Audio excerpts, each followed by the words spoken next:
नमस्कार, आप देख रहे हैं CWB हिंदी न्यूज।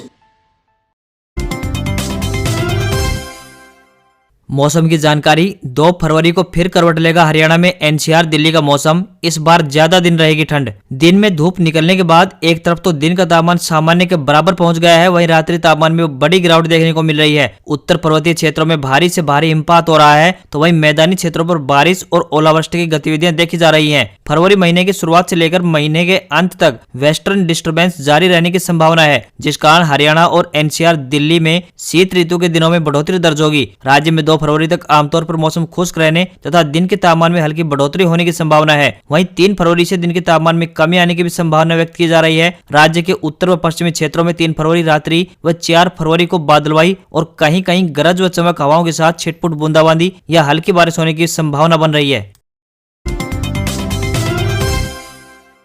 राष्ट्रपिता महात्मा गांधी की 74वीं पुण्यतिथि पर राज्यपाल बंडारू दत्तात्रेय और CM मनोहर लाल खट्टर ने श्रद्धांजलि दी। मुख्यमंत्री ने ट्वीट कर लिखा, सत्य, अहिंसा, त्याग एवं तपस्या की प्रतिमूर्ति राष्ट्रपिता महात्मा गांधी जी के स्मृति दिवस पर उन्हें श्रद्धा सुमन नमन। बापू के विचार सदैव हमारा मार्गदर्शन करते रहेंगे। हरियाणा के राज्यपाल बंडारू दत्तात्रेय ने रविवार को राजभवन में महात्मा गांधी जी के बलिदान दिवस पर उनकी मूर्ति पर पुष्प अर्पित करते हुए राष्ट्रपिता महात्मा गांधी जी के जीवन भर सत्य, अहिंसा के मार्ग पर चलकर स्वतंत्रता आंदोलन में महत्वपूर्ण भूमिका निभाई और देश को आजाद करवाया। गांधी जी एक सच्चे देशभक्त और आजादी के महानायक थे। उन्होंने इस अवसर पर 2 मिनट का मौन रखकर श्रद्धांजलि दी।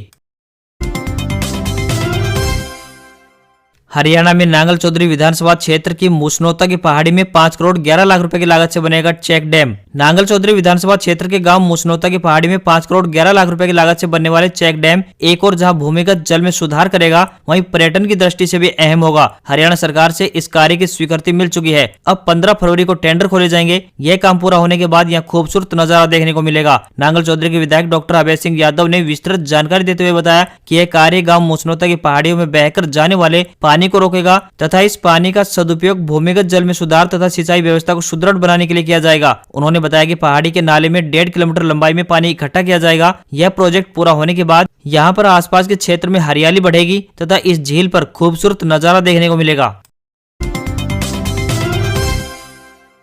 राइजिंग यूथ टॉक कार्यक्रम। CM मनोहर लाल ने युवाओं के साथ 1.5 घंटे तक किया संवाद। मुख्यमंत्री मनोहर लाल ने कहा कि युवाओं को सही दिशा में मार्गदर्शन मिले और उनकी ऊर्जा का सदुपयोग हो तो वह राष्ट्र के चहुमुखी विकास में कारगर साबित होगी। इसके लिए उन्हें सक्षम मार्गदर्शक का अनुसरण भी अति आवश्यक है। मुख्यमंत्री राइजिंग यूथ टॉक कार्यक्रम के तहत 1500 युवाओं से वीडियो कॉन्फ्रेंसिंग के माध्यम से सीधा संवाद कर रहे थे। मुख्यमंत्री ने सत्यनिष्ठा और त्याग की मूर्ति, अहिंसा के पुजारी महात्मा गांधी का बलिदान दिवस पर श्रद्धा सुमन अर्पित करते हुए कहा कि उनका जीवन देश के युवाओं के लिए आदर्श रहेगा। उन्होंने कहा कि युवाओं को साथी व गुरु की आवश्यकता जीवन के हर मोड़ पर होती है, इसलिए युवाओं को विकट परिस्थितियों में सहयोग देने वाला गुरु धारण करना चाहिए।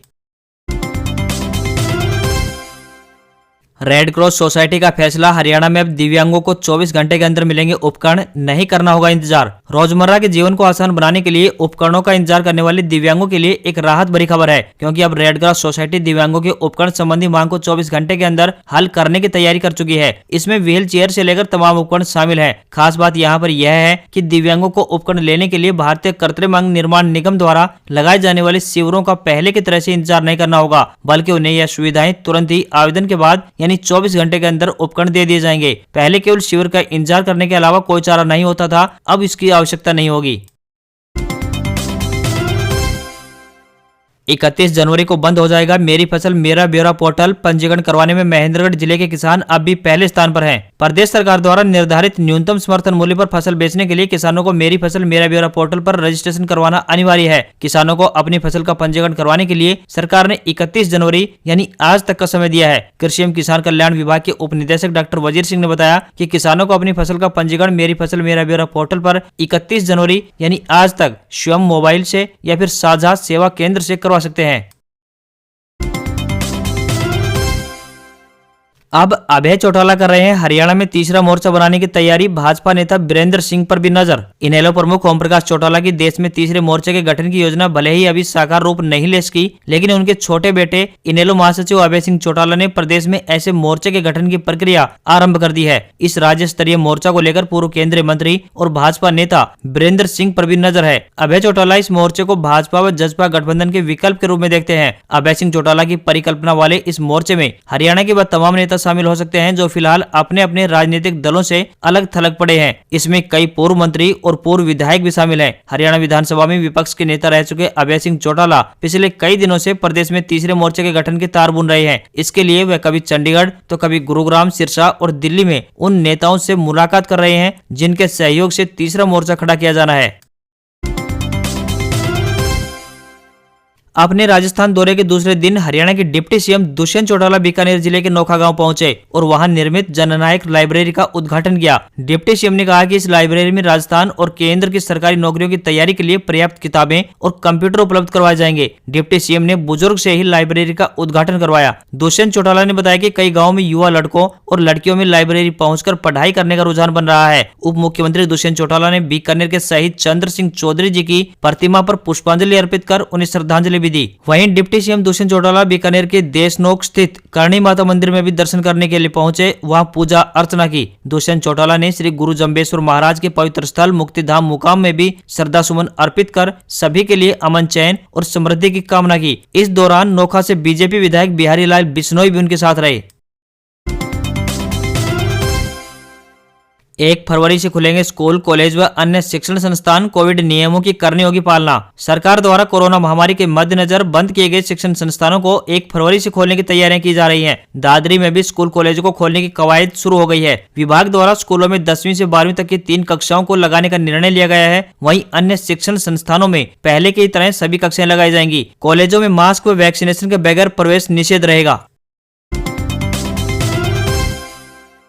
50 रुपए के रोजाना निवेश पर पाएं 34 लाख का मोटा फंड। अगर आप अपने बुढ़ापे को लेकर चिंतित हैं तो आपके लिए एक अच्छी खबर है। अब आपको चिंता करने की आवश्यकता नहीं है। अगर आप रिटायरमेंट के लिए निवेश करना चाहते हैं तो नेशनल पेंशन स्कीम यानी एनपीएस आपके लिए एक बेहतरीन ऑप्शन हो सकता है। नौकरी शुरू करते ही नेशनल पेंशन स्कीम में निवेश करना शुरू कर देंगे तो रिटायरमेंट के समय आपके पास 34 लाख रुपए तक का मोटा फंड इकट्ठा हो जाएगा। इसके लिए आपको ज्यादा निवेश की आवश्यकता नहीं है, बस हर दिन यानी 50 रुपए निवेश करने होंगे। इस योजना में निवेश करने के बाद जब आप रिटायरमेंट के उम्र में आएंगे तब अपने निवेश में से 60% हिस्सा की निकासी कर सकते हैं। यानी आप रिटायरमेंट के समय 20,51,000 रुपए की राशि निकाल सकते हैं। इस तरह से ये योजना आपके लिए एक अच्छा रिटर्न दे सकती है। इसके बाद बाकी की राशि को एन्युटी स्कीम के तहत हर महीने एक तय पेंशन के लिए लगाया जा सकता है। अगर सरकार की तरफ से 8% की ब्याज दिया जाए तो आप 9,000 रुपए प्रति महीने की पेंशन पा सकते हैं।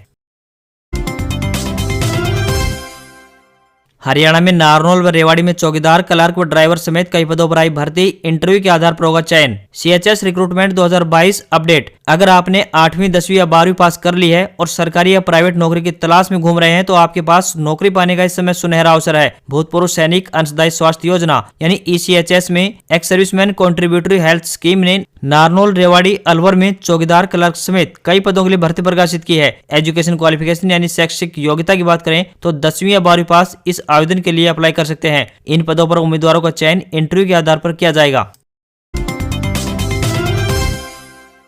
85वीं मन की बात। मोदी ने भारत के भविष्य को लेकर युवाओं के सपनों का जिक्र किया। बोले भ्रष्टाचार के दीमक को खत्म करें। प्रधानमंत्री नरेंद्र मोदी ने रविवार को रेडियो पर मन की बात कार्यक्रम के जरिए देश को संबोधित किया। 2022 में यह मन की बात का पहला एपिसोड है। पीएम मोदी ने कहा, आज बापू की शिक्षा को याद करने का दिन है। पीएम ने भारत के भविष्य को लेकर युवाओं के सपनों का भी जिक्र किया। साथ ही यह भी अपील की कि भ्रष्टाचार की दीमक से भारत मुक्त हो।